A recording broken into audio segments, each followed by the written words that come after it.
উত্তরবঙ্গের সবুজ আচ্ছাদিত ডুয়ার্সের অভয়ারণ্যগুলো আজ গুরুতর পরিবেশ বিপর্যয়ের মুখে। বন্যপ্রাণ সংরক্ষণের জন্য সুপ্রসিদ্ধ এই বনাঞ্চল ক্রমশ ডুবে যাচ্ছে প্লাস্টিক সহ বিভিন্ন পরিবেশ অবান্ধব বর্জ্যে। পরিস্থিতি এমন জায়গায় পৌঁছেছে যে হাতির বিষ্ঠায় পর্যন্ত মিলেছে প্লাস্টিক। ফলে উদ্বেগ বাড়াচ্ছে পরিবেশবিদ থেকে সাধারণ মানুষের মধ্যে। অভিযোগ, প্রশাসন ও বন দপ্তরের উদাসীনতা এবং পর্যাপ্ত নজরদারির অভাবেই দিন দিন বিপন্ন হচ্ছে বন্যপ্রাণ।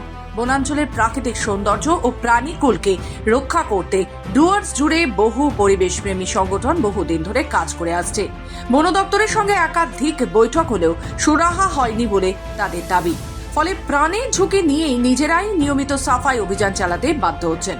সাম্প্রতিক এক সাফাই অভিযানে উঠে আসে ভয়াবহ চিত্র। বনাঞ্চলের বিভিন্ন স্থানে পাওয়া গেছে রাজনৈতিক দলের পতাকা, মদের খালি বোতল, প্লাস্টিকের গ্লাস ও বিভিন্ন প্লাস্টিক বর্জ্য। এসব উপকরণ বন্যপ্রাণীর খাদ্যচক্রে প্রবেশ করায় প্রাণীরা অসুস্থ হয়ে পড়ছে, এমনকি মৃত্যু পর্যন্ত ঘটছে বলে আশঙ্কা পরিবেশবিদদের। तो हमें देखे के लगले कि मंगलबड़ी बस्ती इलाका में और फॉरेस्ट के भीतरे बहुत सारा कचरा आदमी फेंक है। बहुत सारा कचरा आदमी फेंक है ताकि ये कचरा से आदमी का बहुत ही जीव जंतु कर विशेष करके बहुत ही असुविधा हुआ थे।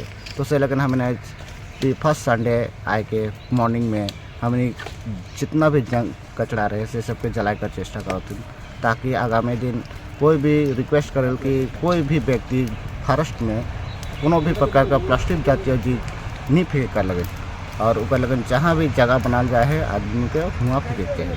पहले तो बात हम ये जो विंटर सीजन चल रहा है इसमें हम पर संडे को हम जंगल में आते हैं और जंगल के साथ प्यार मोहब्बत हमारा है। तो देखते हैं कि आसपास जंगल में पूरा कचरा प्लास्टिक ऐसे कुछ फेंक के आदमी लोग चला जाता है।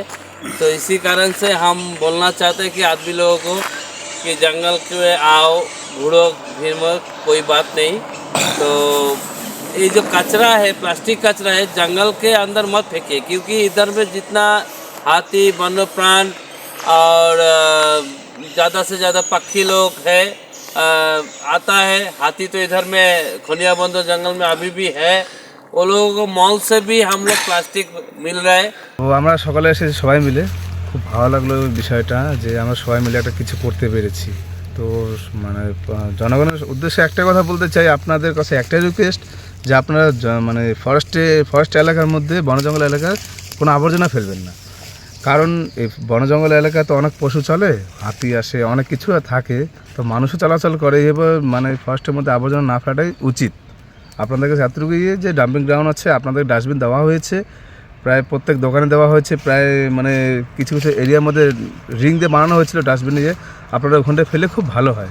আমরা খড়িয়াবন্দর এলাকায় ফরেস্টের বিষয়ে দেখতে পাচ্ছি যে বিভিন্ন জায়গা থেকে প্রচুর লোক এখানে নোংরা প্লাস্টিক আবর্জনা এবং বর্জ্য পদার্থ ফেলছে।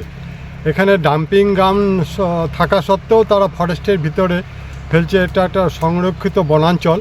তাই আজকে স্থানীয় ছেলেরা আমার মানে ছোট ভাইয়ের মতন, তারা আজকে সহযোগিতা করছে। তারা এই খড়িয়াবন্দর এলাকায় সবাই সকালে আজকে রোববার হাতে হাত মিলিয়ে তারা এই বর্জ্য পদার্থ পরিষ্কার করে এখানে জ্বালিয়ে দিচ্ছে।